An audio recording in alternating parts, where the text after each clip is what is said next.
Welcome to Hamburger Business Review, Season 2, Episode 6. I'm your host, Mike Merrill. And I'm your host, Zach Rose. Today we're reviewing McTrot 2024. And I'm producer Chris Higgins. On today's show, we've also got a case study about folks suing McDonald's for allegedly causing obesity. But before that, Chris, let's get into McTrot 2024. And I think probably, Zach, can you explain this endeavor to us? Yeah, this started a few years ago, and it's my personal annual challenge to eat at every McDonald's on the island of Manhattan in less than 24 hours, entirely on foot. No cars, no trains, no subways. That sounds daunting. Yeah. As we've talked about before, it seems like a bad idea.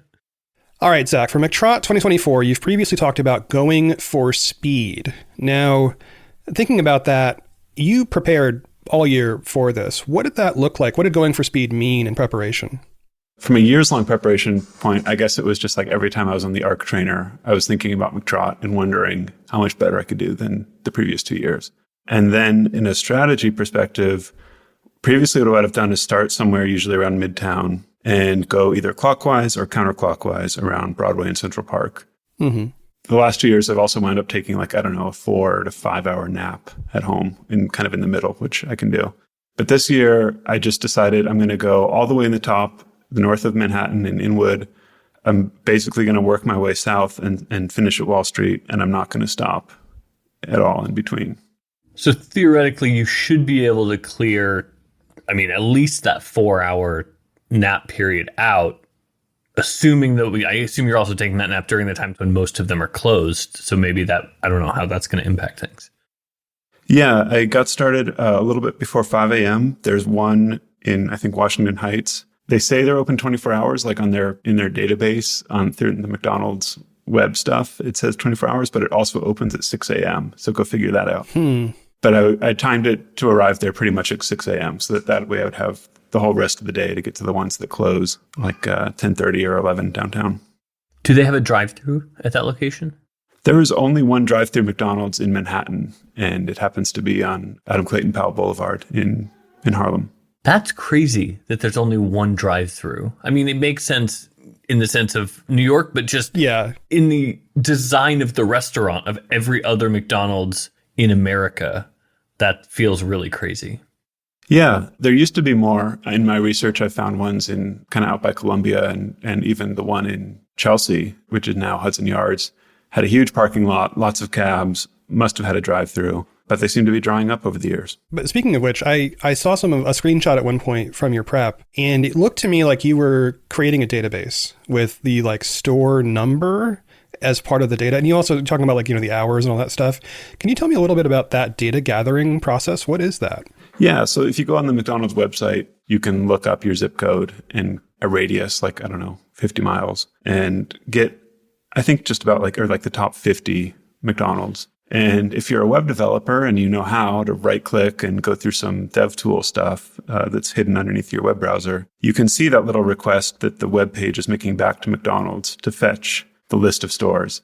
And then you hack into the mainframe. Exactly. And then you write a script and you pick 2 or 3 locations so that you'll cover all of them. And those happen to include latitude and longitude. And so you're just a little bit of programming away from massaging them into another format called GeoJSON, which is for geospatial data. And then I've got a whole pipeline that plugs that into some open source mapping tools and lets me start building a map. But it also gives me the hours and the, has play place, has drive through kind of information.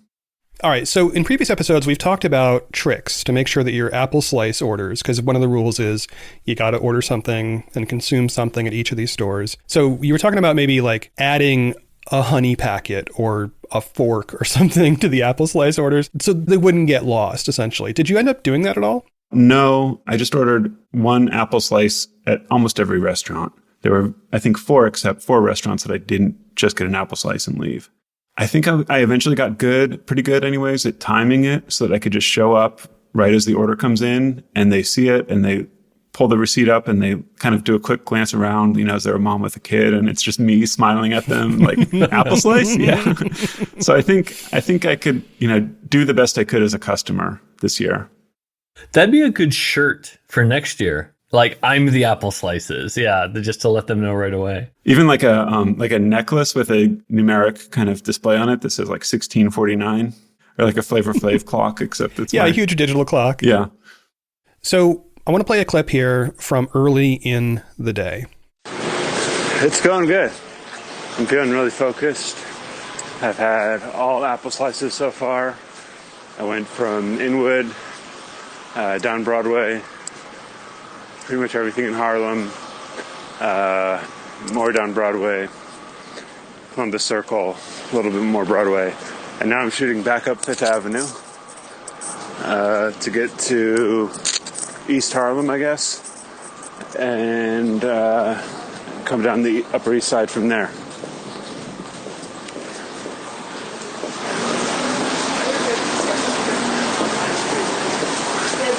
Just having a little bit of a hot spot. Put some moleskin on my right foot on the ball. I think I'm just kind of like wanting to walk faster than I usually do. It's rubbing the sock in a usual way, in a new way. Feeling good.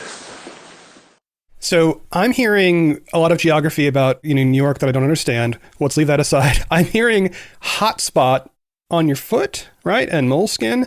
The day before McTrot, you talked about possible injuries, blisters, things that could happen, and you were going to bring some injury gear with you. What was the plan? How did the plan match up to the actual day? Yeah, I've brought moleskin pretty much every year and I've never used it until this year. And moleskin, for people who don't know, it's the little thing you stick on a blister. Yeah, it's like and I'm not even sure how it's supposed to work, but it's sticky on one side and kind of pink fuzzy on the other. And it's sort of like a bandage. You put it, I guess, if I'm using it right, you put the sticky part on whatever is starting to get a blister or get rubbed on. And somehow that keeps everything together. It worked. So you had a hot spot. How bad was the hot spot? It was the kind of thing that I knew it was going to get worse if I kept going. Is this a new shoe problem? It's kind of a new shoe problem. Yeah, I got sort of McTrot specific sneakers a while ago, and I've been kind of wearing them around and breaking them in. And also, it was just taking bigger and faster strides on game day right. versus, training on the elliptical machine or whatever. It's just not the same. What are those shoes? What are you wearing for McTrot? They are all black on Cloud 5s. My partner has a cousin who is a professional middle distance runner. I am taking his sponsorship and running with it. So you had a performance shoe. Did you have a performance sock to go underneath it? I hope they pay me for this. I had a darn tough tactical merino wool. I believe it's a T420 model. It's funny because I have had sock issues working at a hamburger restaurant. I bought these socks that I thought that were very fun and sort of matched my uniform, but they were too thin. And so eventually I tried a compression sock, which was also too thin in the foot, even though I liked that kind of grippy calf feeling. And eventually Catherine actually bought me a pair of Crocs, did a collab with McDonald's for these like thick, really red, very, very hamburger restaurant kind of socks. And they are the ones that I love the most. Like those are the best days when those are clean and ready to go. So yeah, like footwear, whether standing all day or trying to go to every restaurant in Manhattan in 24 hours, very important. Shout out to the McDonald's Crocs collab that I'm sure was a Chris Kempczinski project. This is a clip from midway through the day. Okay, here we are, 26 East 23rd.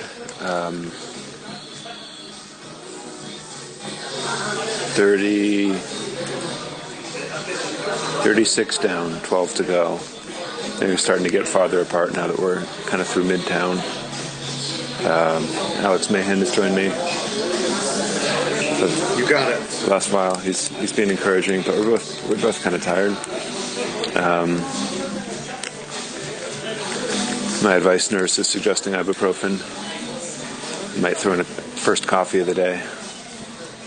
It's been almost entirely apple slices, one cookie, one apple pie, one chicken Big Mac meal for lunch.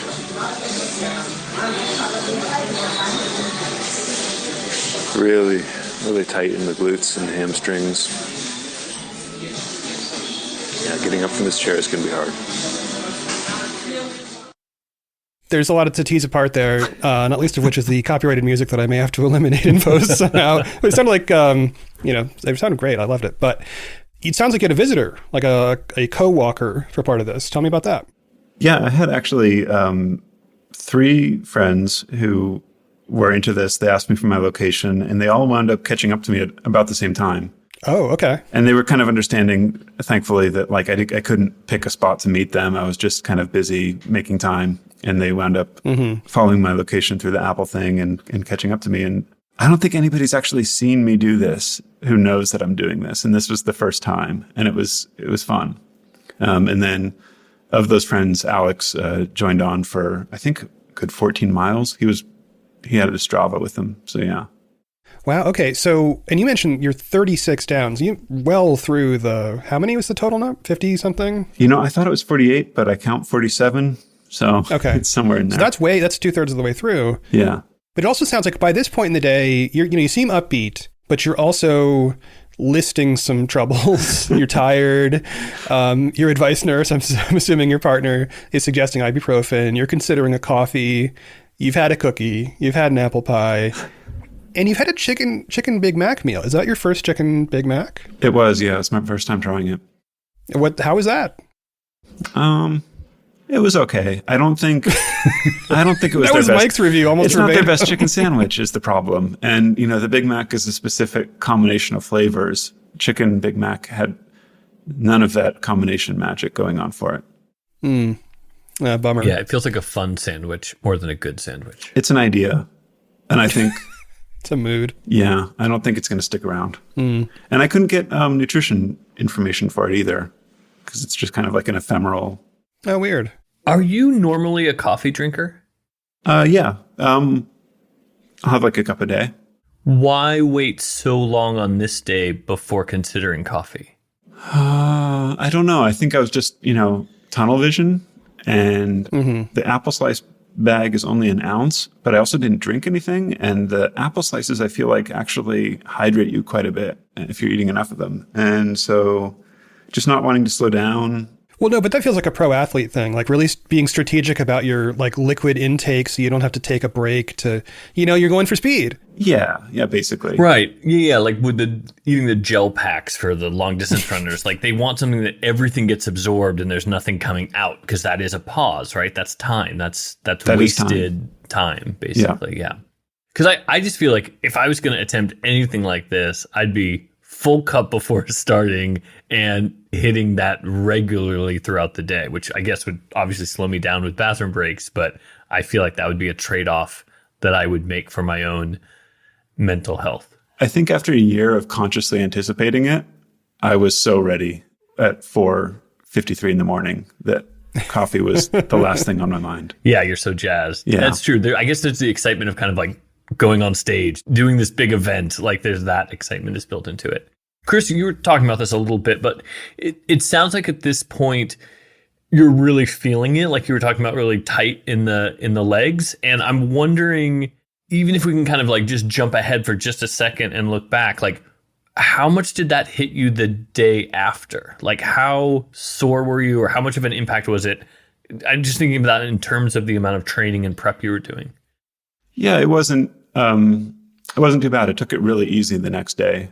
And in previous years, it had been like the first year I had toe drop, which is where you can't lift your toe anymore for like the last few miles. And that like didn't go away for a few days afterwards. Wait, what? I've never heard of toe drop. Like a paralysis of the toe kind of thing? Like a paralysis of the muscle that lifts your toe up. On both feet or just one? Just one. This was the first year. Do you remember which foot it was? It was my right foot. So you've been doing this for like 20 hours or something, and suddenly your right big toe can't be. It's like the entire foot can't angle up anymore, and so you're just kind of walking, and it's kind of like it's not dragging behind, but you just kind of have to lift your leg more, and like it was not pretty. Was it scary? That sounds alarming. Yeah. I was so deep into back pain at that time in my life that it didn't freak me out. Yeah. Man, you've come a long way over the course of these 3 McTrots. Like really, like that's crazy. Yeah, because you had like a disc problem, right? Well, you still probably have that. Yeah, I think it never goes away. And it's still kind of why I can't run, really, or I'm not supposed to run, really. So, yeah. So this year I felt pretty good afterwards and got enough sleep and everything was good. Well, but I think it speaks to the preparation, though, right? Your preparation this year felt so much more focused, at least to me watching from afar, than it did the other 2 years. Yeah. The other 2 years were kind of like a just see if it can be done kind of thing. And yeah, I took ibuprofen right around the time that I recorded that. I think I got a small coffee and popped in somewhere for an ibuprofen. And I think that really helped. All right. So I understand that at some points in this walk, you actually do have a full meal. And that leads us to possibly the most dramatic voice memo I've ever received from you, Zach. I think we should play that here. We'll play that. We'll then come back and talk about it. Okay. Back walking, and I am so cold. I've never. I think stopping really did something with my temperature, and I am just outside and so cold right now. This happened to me last year. I think it's just the break. Once I get going again, it'll warm up. I think, man. Brr. All right, I want to get into the story behind that voice memo, but let's first take a break. We'll come back with more on McTrot 2024.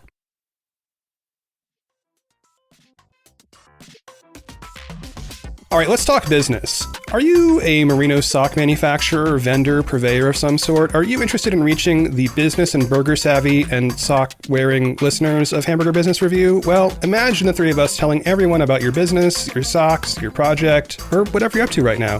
Wouldn't that be a profitable use of your company's sponsorship dollars? I think so. We all do. Reach out to us at hamburgerbusinessreview.com for information about becoming a podcast sponsor. We'd love to wear your socks on the air. All right, we're back. On that voice memo, that sounded rough. Can you walk me through what's going on there?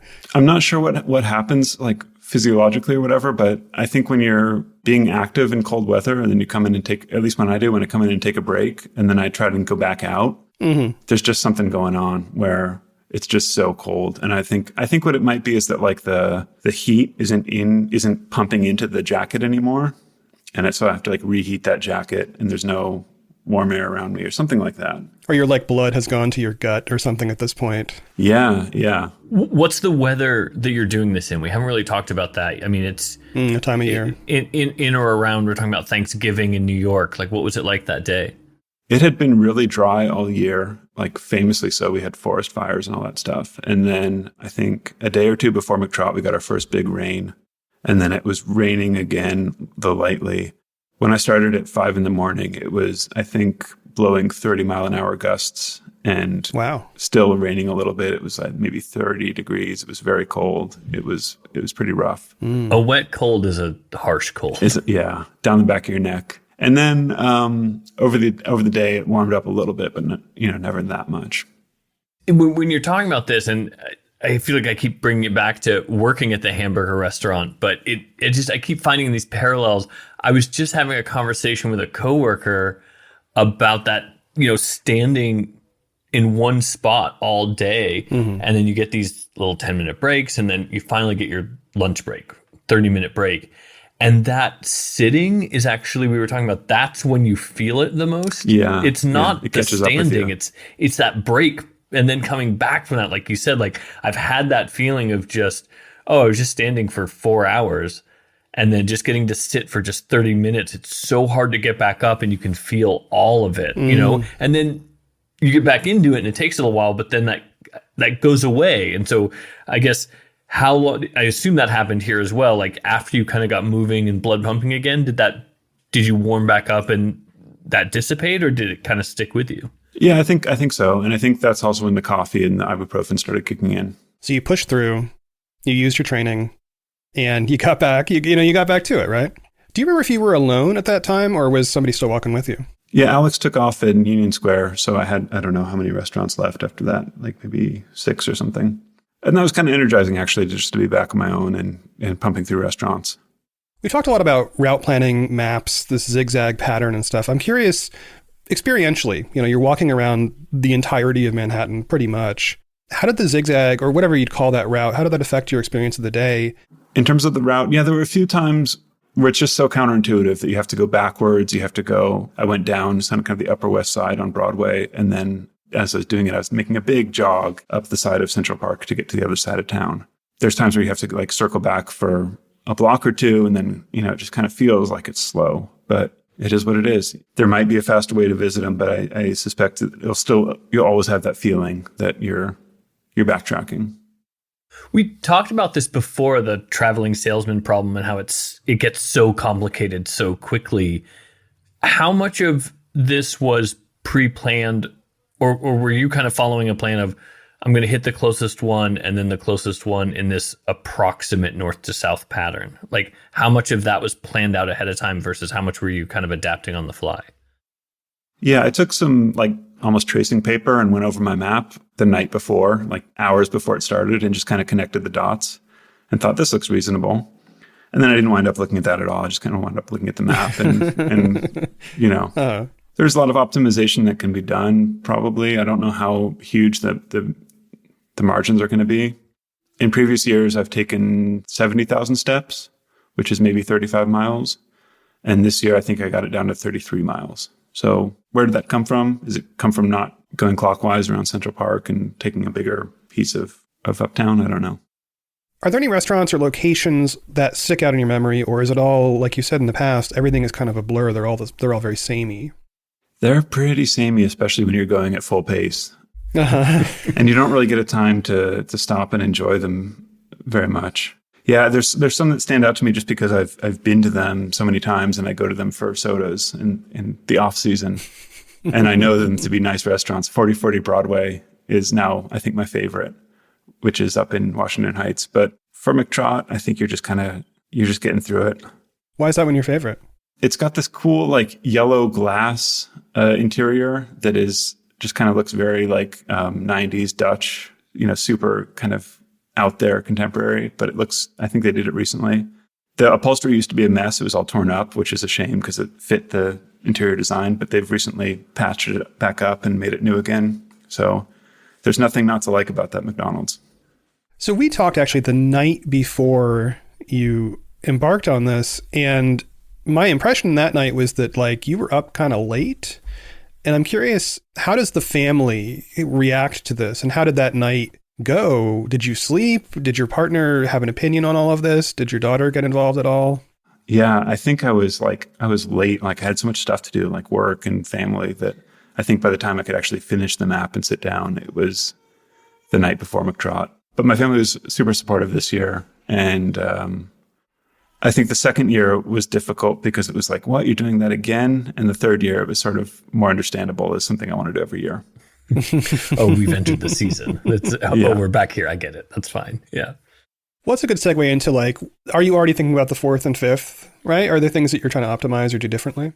There's a lot to look back on, and sort of, I usually do like a numbers roundup of calories and what did I eat and how much did I walk and that sort of thing. I haven't done that. That's always fun to do. But there's like a big question of like, where is this going? And I think if I wanted to, I could go even faster. I think, I could train more.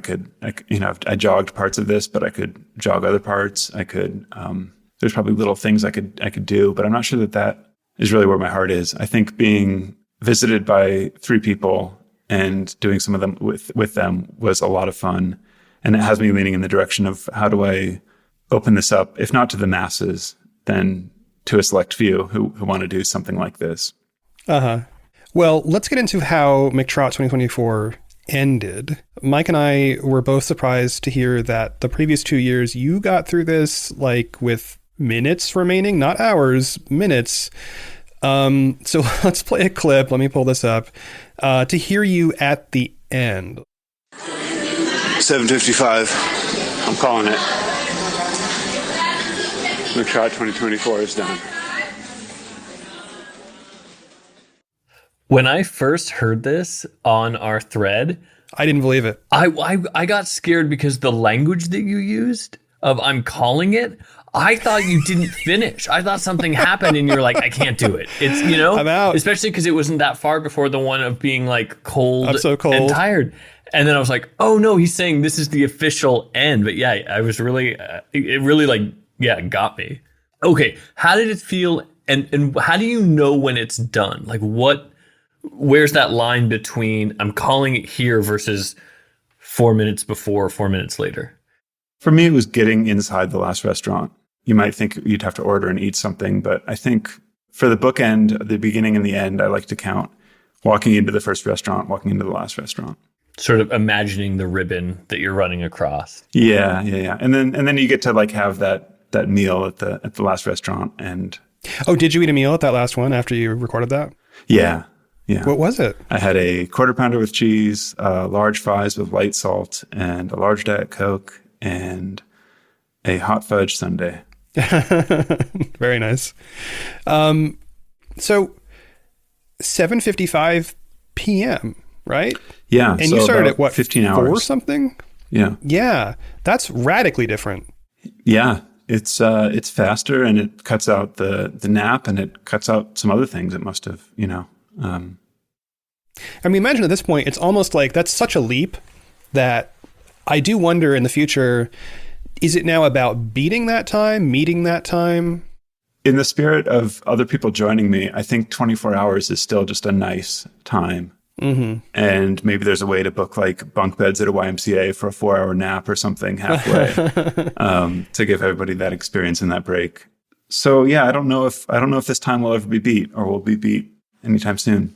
I could see too if a lot of people might want to, like Alex and your other friends, join for part of it. You might say, I'm doing this in 3 legs, and there's these pause points to let people kind of catch up to join, a section. That would be interesting. That might work as far as like incorporating other people. I imagine at some point you're going to say, you know what? I think I can beat that number. And I like that it's not the sole focus, but I do think now that number is logged, it's going to nag at you. And at some point you're going to be like, yeah, I bet I could get better than that. Yeah, I'll admit that's fun to think about. Well, and also thinking about 7:55 p.m., you must have seen the sun rise and then set, right? Yep. During the walk. That must be nice. Yeah. You kind of see everything in between the twilight, the sort of soft gray sunrise in Harlem. When it starts going down, I think there's big buildings. It's kind of like it just generally gets darker and darker and darker. You don't actually see a dramatic sunrise. When you first talked about this, you talked about being a new New Yorker and this being sort of a way to get to know the city. Do you feel now like you're not new anymore? Just the other day, I went somewhere and discovered something that not far from where I live, there was a running like a full-size running track and a skating rink, and they were having hockey practice. And this was a park that I'd never been to. And it's like 20-minute walk from my place. So I feel like there's just worlds upon worlds that I'm still like uncovering. Uh-huh. But I feel like I know my way around the McDonald's, around those 47 McDonald's. If you're talking about where you live and I have an idea of that, I'm going to ask you, I could ask you like, oh, do you know about this McDonald's with this feature? Mm-hmm. It's such an obvious thing, but I grew up in Alaska, which is, the exact opposite probably in every way you could imagine of New York City, but specifically density of people. And I remember as a kid reading the Daredevil comic and being like, oh, he's one of the New York superheroes, right? And then I think it was only like when the Marvel TV show was on Netflix or something, I was like, oh, no, right. He's only in the one neighborhood of Hell's Kitchen. And I remember looking it up and it's like 7 blocks. And I'm like, you can't have you can't waste an entire superhero on 7 blocks. And then you look up the population and you're like, oh yeah, you can't. That's fine. And that's the thing. I feel like, when you talk about an entire skating rink that you missed, that makes sense to me living in LA. There's, I'm sure 4 roads from me is probably something amazing that I still haven't seen in this neighborhood. But, that density and the way things work there, it's as true. It's so compact. And it's such an easy thing to forget or take for granted. But it's such an interesting thing to create this strange method of walking through the city, that allows you to see not just the McDonald's, but kind of like you're building a spatial awareness of this space that probably very few people have other than maybe a, McFlurry repairman. Yeah. And in the rare occasion that I've had to get off the beaten track, I think last year I did Inwood kind of in the middle. And so you need to get up there and then you also need to get back. And to get back, I took this path next to the Harlem River that I've never been down. And there's a rowing organization that has like a rowing shack of rowing shells on the Harlem River. So much stuff I'd never seen. And then it all connects later. I learn about a different rowing group. One is a historical offshoot of the other. And they have nothing to do with the canoe group, which is on the other side of the island. It's a great pleasure of living here is having this mental map sort of slowly unfold. Did you find anything or experience anything with McDonald's that was different than you think you would have as a customer? Like, I'm just thinking of like at my hamburger restaurant, there are certain times of day when they come to like do the trash or I guess it's not every day that they come and like bring product in or something like that. But was there anything in sort of the mechanism of McDonald's operating that you noticed either in one way or the other? Yeah, I noticed the bathrooms a little bit more. And I noticed how long the line is, who's waiting for them. Some of them have, like 8 a.m, they've got like 4 guys like lined up waiting for the bathroom. That's an interesting angle. I think most of the time I don't wind up needing to use the bathroom at McDonald's, but on those days I do. And that's a different way to see it. Do they have like codes? You have to punch in a code to get in at those stores? No, I think for the most part, the restaurants have the bathroom kind of up by the register, or like the door is coded by the register. So there's visibility, but I think it's still honor system or whatever. Furthest distance between two, what do you think the like furthest that you walked was in this new configuration? Oh, that was definitely from that message I just sent, which was going from right below Columbus Circle back up to East Harlem. And I've got the numbers here. That was 9:31 in the morning down near Columbus Circle, and then 10:53 and kind of East Harlem. Oh, that's a big walk. That is a big walk. Do you guys mind if I get the numbers real quick on how long that is? No, please. I did look at, while you're looking that up, I'll just say, I looked up how many McDonald's there are in the greater LA area, just because I was curious, like, what would it look like in Los Angeles? And it would be impossible on foot, but it's like in the hundreds too. It's like you'd be driving for, I think it was like 300 something locations. So I'm not sure we could repeat it on the West Coast. I think it is possible. The other ones that stand out to me are Houston and Oklahoma City. Oklahoma City is one of the largest cities in the country by area, and it has almost no public transportation. And so to do a McTrot there, I think would be multiple days on foot. And it's just so huge that it kind of seems exciting. It's kind of appealing. So Zach, facts and figures. Do you have any stats or other data that you kind of want to, like numbers that you want to tell us about that measure what you did that day? I'm doing the math right now. I know it's about 33 miles. I did some calorie calculation. I think I ate 2,625 calories. 43 restaurants were a pack of apple slices. So not that much. I'm sure it was net negative in terms of calories. It has been in years before. Even including the chicken Big Mac and the quarter pounder? And the sundae.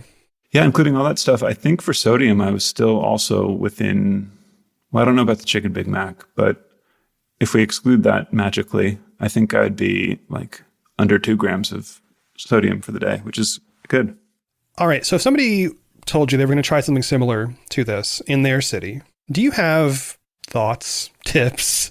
You know what I mean? Like, what's the advice for somebody who says, I'm going to do a McTrot on my own? Yeah, get on the website, look at the locations, try and get a paper map of wherever your city is if you can do that, and just mark up the paper map. It's easier than printing one out, or maybe you can draw one. That'd be cool too. Be safe. Wear reflective colors if it's dark, or just be mindful of pedestrian safety. Have a good time. Be nice to the I'm sure you would, but be nice to everyone who's working there and who's also a customer. It's a little bit tempting to sort of elbow your way to the front and make it about your time. Right, because you're in a hurry. Yeah. I'm doing a trot. What are you doing? Yeah. Getting lunch? Yeah. Yeah. Have fun out there. That's the first rule of eating at every McDonald's in your area on foot. All right, that is McTrot 2024 in review. And now for the case study.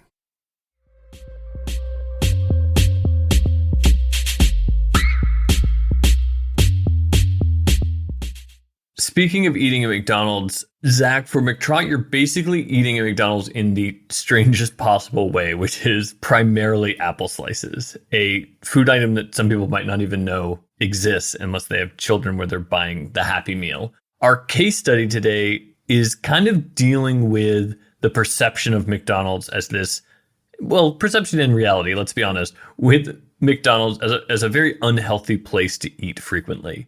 This case study is called Obesity and McLawsuits. I'll try to give a brief overview. In the early 2000s, there was an attorney who filed lawsuits against McDonald's on behalf of clients who alleged that consuming the food led to their obesity and related health issues. These legal professionals were essentially exploring litigation strategies to hold companies like McDonald's accountable in terms of the high calorie content and just generally unhealthy food. At the same time, industry groups are saying that it was a personal responsibility is the key factor in addressing obesity. So you have these two sides facing off, and we enter the court system. As obesity became a significant public health concern with rising rates and associated healthcare costs, McDonald's faced increasing scrutiny. The company responded by discontinuing supersized meals, introducing healthier menu options like salads, and providing nutritional information to consumers. Despite these efforts, McDonald's and other fast food companies continued to confront obesity-related lawsuits, some dismissed, but leaving room for future litigation. The industry grappled with strategic decisions, defending lawsuits individually, seeking legislative protections like the, quote, cheeseburger bill to shield against liability, or emphasizing personal responsibility through public relations campaigns. This debate underscored the complex interplay between corporate accountability and individual choice in addressing the obesity epidemic. So here we have the problem. This is very much akin to the tobacco lawsuits, which, I mean, I think for people of our age, I remember those well. These were big suits that started very similarly. There were a bunch of individual cases. And then over the decades, they kind of grew into class actions. And then ultimately, the tobacco things were brought by a bunch of attorneys general. Almost all of them. And successfully, got major concessions and settlements. And so this is clearly an attempt to replicate that thing, but with a different public health issue. I should also say, as an obese person who is also on medication for weight loss currently, I have thoughts. It's interesting because I feel like the core thing in reading this case study was, I feel like there are some fundamental differences between smoking and eating fast food. That's the big thing that jumped out at me. What's that core to you? Yeah, what hit you the most in terms of that difference? I recall a time for our younger listeners when if you went to most restaurants, like sit-down restaurants, there'd be a smoking section and a non-smoking section. That went away in the 90s, like the late 90s maybe. Mm-hmm. But that was the norm for my entire childhood, is that you would go into pretty much any public space, especially restaurants. And if you're lucky, those were these two separate areas. If you're not lucky, it's like a diner. Everything's smoking, pretty much. Or an airplane. I remember my childhood, McDonald's had a smoking section, and it was just a different part of the same room. Yeah, right. And because sometimes there'd be like a difference in how the air was filtered or something, or there'd become kind of a divider. But it was just literally different, these tables over here or those tables over there. Or is there an ashtray on the table? I remember those super thin tin ashtrays are very present in my mind. Yeah. And so, we have this living memory of a before and after related really to those. I think those lawsuits were a big part of it. Then there became this real public understanding of secondhand smoke really is dangerous. You can do a study and essentially expose non-smoking animals to cigarette smoke and they will get sick. And again, there's other ways to consume tobacco for sure. You can, chew it. There's vaping may be different or whatever. But that was one of the big things that I recall with secondhand smoke is a secondary danger. I don't see a secondary danger from person A eating a Big Mac. That doesn't influence person B in the same way that cigarette smoke does. Unless it's children. Yeah, I think that's the big one. I think McDonald's, kind of like Apple with their education stuff, had a strategy of let's go after the kids. They're going to turn after, first off, they control the parents' wallets and the parents' attention. And secondly, they're going to turn into adults before you know it. Oh, so it's like a social contagion. And that goes all the way back. I mean, that's even pre-Ray Kroc, the McDonald's brothers talked about there was early interest in the McDonald's system from children. Like it was designed to attract families from the very, very core of its DNA. Well, and that's also part of the tobacco thing, like this thing of restricting advertisements and, getting cartoon characters out of advertisements. Yep. I don't know if that was part of the same lawsuit, but that was part of what was kind of grinding through the system in, I want to say, the 80s, where, Joe Camel used to be a cartoon character advertising Camel cigarettes, right? Yep. And then that went away because that was clearly a strategy to target kids, which, I mean, McDonald's targets kids openly. Like, that's part of it. Seemingly less and less so, though. It's interesting. Fewer play places. Yeah. Fewer references to Ronald McDonald in the restaurant, outside the restaurant. I think he used to be in the Macy's parade. I don't think he's there anymore. One gets the sense that they're very much aware that they can't really market to kids. It's funny, the McDonald's at Macy's is on the 7th floor in the children's section. And I feel like that's one very clear place where McDonald's is still obviously sort of reaching out to children. I didn't even realize until reading through this too that the supersize size is gone. Like there's nothing larger than a large. Same. I don't remember that going away. Looking back, I think that was a little bit around the Super Size Me documentary and some of that stuff. But, there's also the change in the Happy Meal that has happened at McDonald's. That's, again, default to apple slices. You have to ask for the extra fries. So there are some of these changes. So, what is that change? Because I remember when I was a kid, I think a Happy Meal was what, like a hamburger or maybe a cheeseburger, like a very small fry, a toy, and like a small drink of some kind. Was there also a dessert? I don't think there was a dessert. Lately, I think, correct me if I'm wrong, Mike, but it like defaults to milk for the beverage and apple slices for the fries. Wow.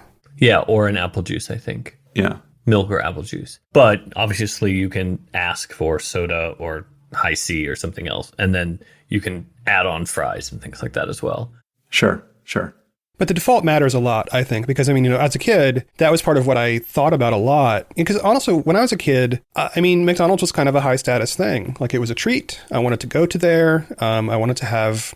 I didn't really care about the toys, to be honest, but I think some kids did. They collected them and, messed around with them. Having the little, like, celebratory parties, the hats, stuff like that. And a lot of the marketing was on Saturday morning cartoons and stuff. I don't watch those cartoons anymore, so I don't know if they still do that same marketing, but I kind of guess it's different now. What about, Chris, the argument that McDonald's is hyper palatable, that it has an incredible combination of fats and salts and sugars, and no matter who you are, when you have it, it kind of creates a craving for more like it. Like nothing, like regular food just doesn't taste as good. Zach, it's not just a craving. In one of the McDonald's studies books that I read, it was a collection of essays in and around 2010, 2011, but taken from a lot of different places. And one of the articles is this study that they did at Scripps College. Fast food, what they call the highly palatable food, is as addictive as cocaine and heroin.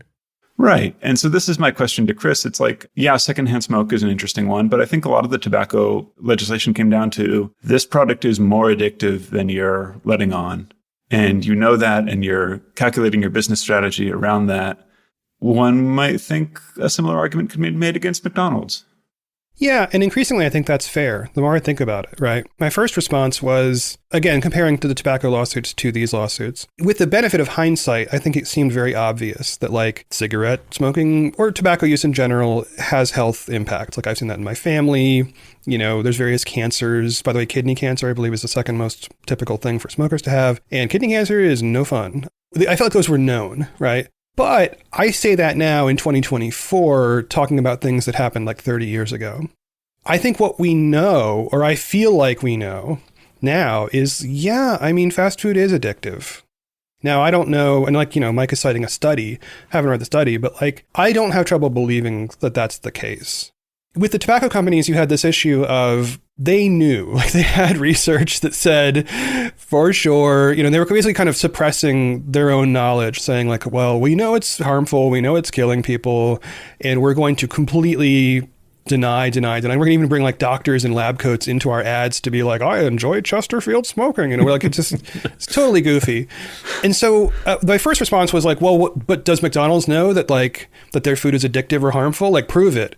But I also think that that's a defense mechanism that I have where I'm like, well, yeah, it is, you know, like it is addictive. The reason we're even at this lawsuit is because we don't really have like a lot of regulations in this country to begin with. And frequently the tort system, which we'll talk about more, comes to be the place where you can change the behavior of a corporation just by suing it and making common law precedent against whatever it is they're doing. And I think that kind of comes to be a backstop in American law. You know, it's just legislatively with lobbyists or whatever, it's just not going to happen that they're going to pass a law against McDonald's. And it also, you know, like what is hyperpalatable food? It's food that tastes too good. It's got too much salt, too much fat, too much sugar. Like it seems really difficult to nail down how you would go after a restaurant for serving food that tastes too good or has too much of this kind of ingredient. Because I think it is true probably of most restaurant food. It's just that with fast food, Scale and it's the cost is brought down and it can be done so much more frequently and it's so much more available. That's where it becomes a problem. Yeah, I do think it's really squishy, right? Because I do think that all restaurants, more or less, are attempting to make the most palatable thing at an attractive price, basically. I do wonder where is that line where you go past like being a fine dining restaurant and that's good and right and everyone celebrates the chef for that. And now it's harm. And I think that perhaps the issue here is accessibility. Like the fact that you can go to 47 McDonald's in a day does say something about the singularity of that company. There's not that many other restaurants that you could do that with. But I do think another question I have about this is these lawsuits are targeting McDonald's specifically. They're not targeting Wendy's. They're not targeting anybody else. I guess that's because each individual plaintiff had eaten at McDonald's. I mean, not exclusively, but they had to have a case that they could make against one person. I do wonder if we're going to see this emerge, like the tobacco lawsuits, into later, we're going to see the big four, you know, in the tobacco industry. Because I do wonder if the culpability there is basically the same, right? I mean, if McDonald's is doing something wrong here, how is that different from what Burger King is doing or Taco Bell is doing? Or your local pizza place. Yeah, and I do wonder, it feels like it's a little harder to make that case. I also think part of the reason it's difficult to talk about obesity specifically is that I feel like our scientific understanding of obesity still really sucks. Like I've read a lot of books about, you know, theories about why this is happening. Even today in the 21st century, like well into the 21st century, I feel like there is an open debate in the scientific community about how does metabolism even work, right? There's a real fundamental disagreement about the metabolic process that's going on here. We can agree that people end up with health problems. That does happen. But the why of it does seem to be very disputed. And we have people in the government talking about like seed oils and hyper-processed foods and all this stuff. That feels squishier than the tobacco stuff. Yeah. And I think what complicates is that your individual person is going to be more affected by one part of McDonald's than another. If you are really sensitive to sodium, you're going to get hypertension from eating the fries and the chocolate chip cookies and the hot fudge sundae and everything that has salt in it. You know, that could be fine for you, and you could just wind up getting addicted to the convenience and the food and the fats in it. It really depends. A lot of the way that people have framed this, the people who are bringing the lawsuits, the people, McDonald's responding to lawsuits, talk about personal responsibility. And again, as a person who's struggled with my weight my whole life, this is one of those questions is like, what is going on here? Is this an issue where I'm making a series of bad choices over and over again?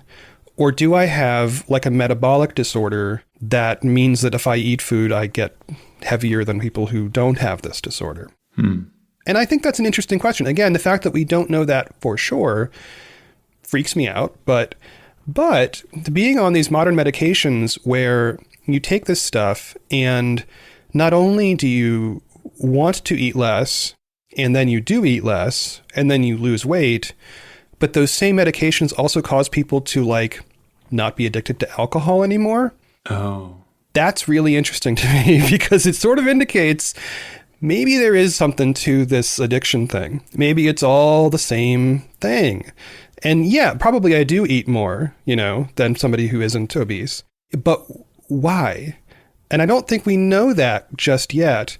But I do think that there's this question about, is suing the fast food folks going to, what are they supposed to do? Yeah.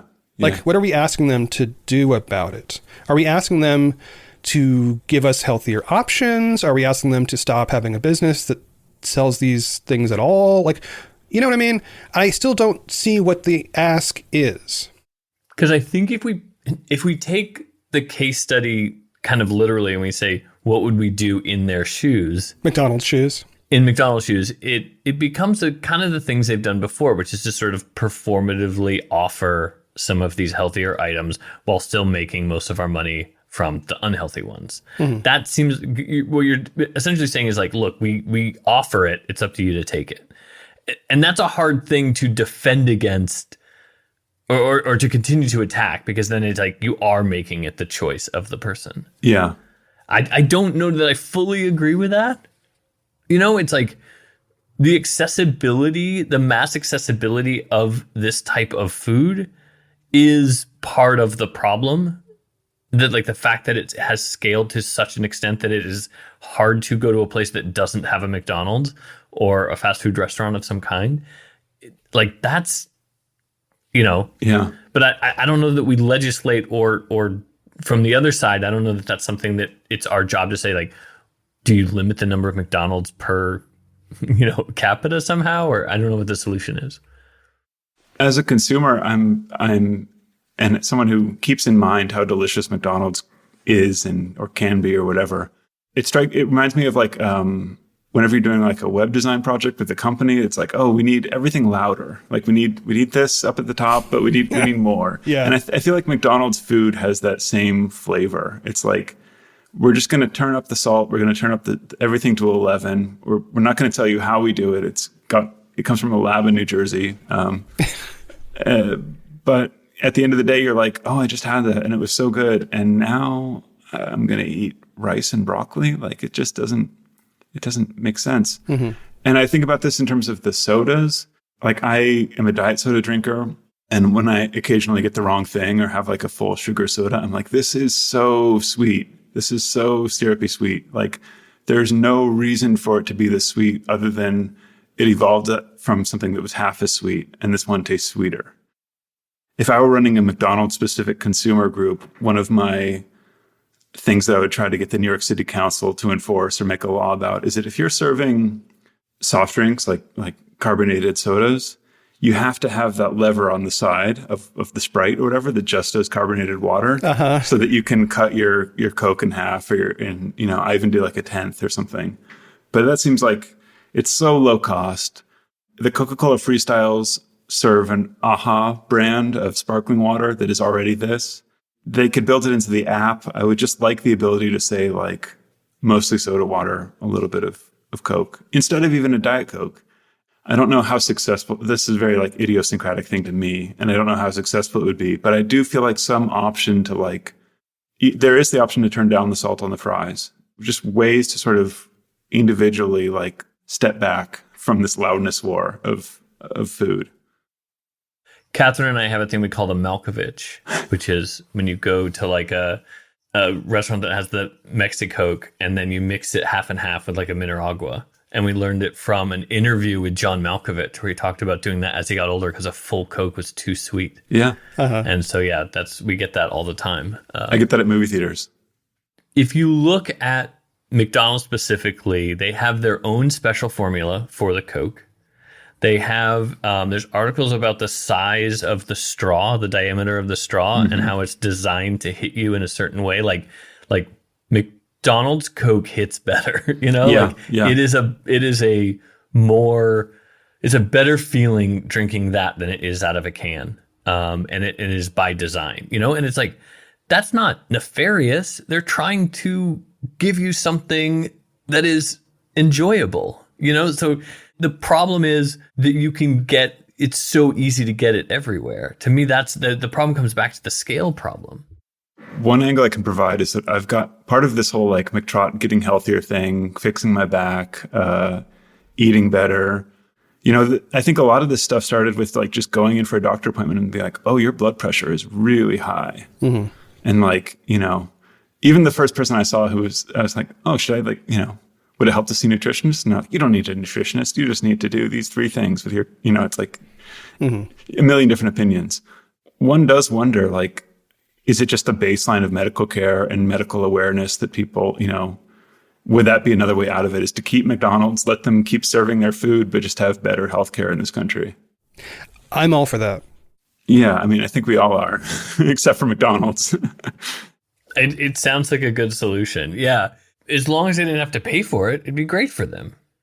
If I look back at the history, and I did, by the way, like Google, what is the actual history of the tobacco lawsuits? Because it's really not covered in this case study. Looked at it, and I'm like, if I'm McDonald's and I'm looking at these handful of lawsuits coming to me individually, and I look back at how the tobacco thing evolved, McDonald's is very likely in trouble here. There is a direct line between some people, even failed lawsuits, which these all appear to be.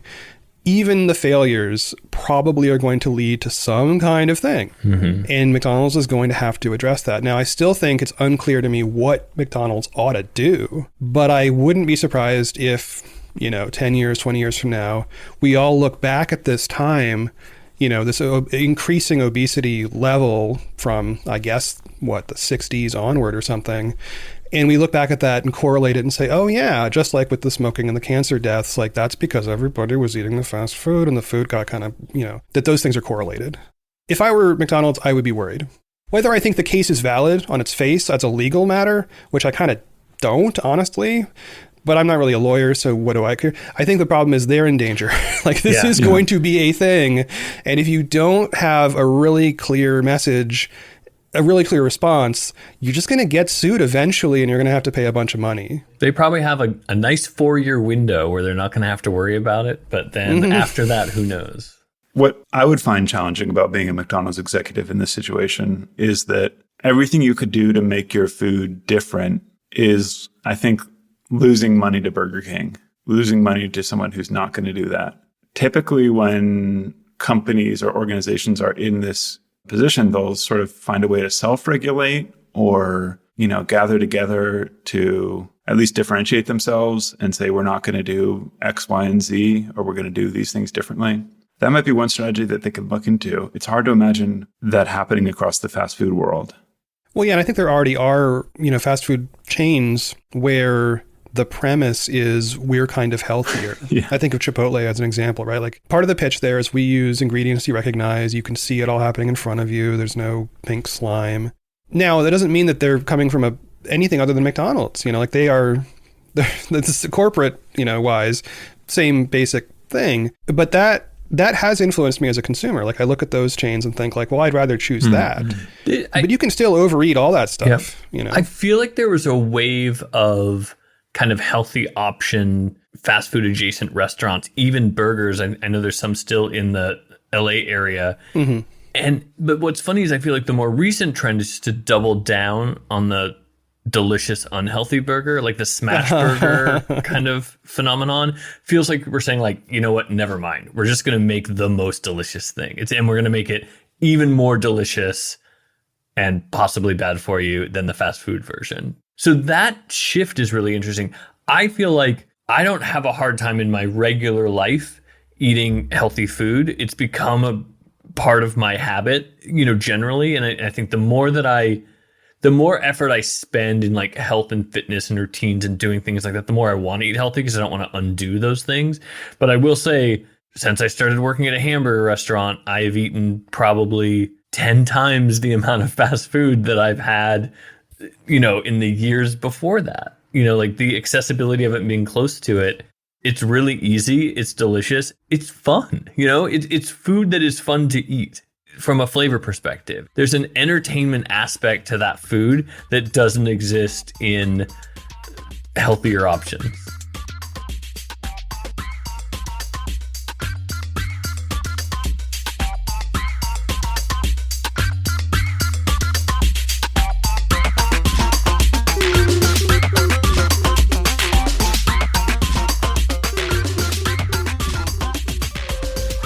Hamburger Business Review is an independent production. You can become a supporter at hamburgerbusinessreview.com. You can also buy some merch there, you can leave a comment, make suggestions, and sign up for our email newsletter, which has way more detail about every episode. That is hamburgerbusinessreview.com. And he's not kidding about the details in those email newsletter. We try to push it. You're going to learn so much, whether you want to or not.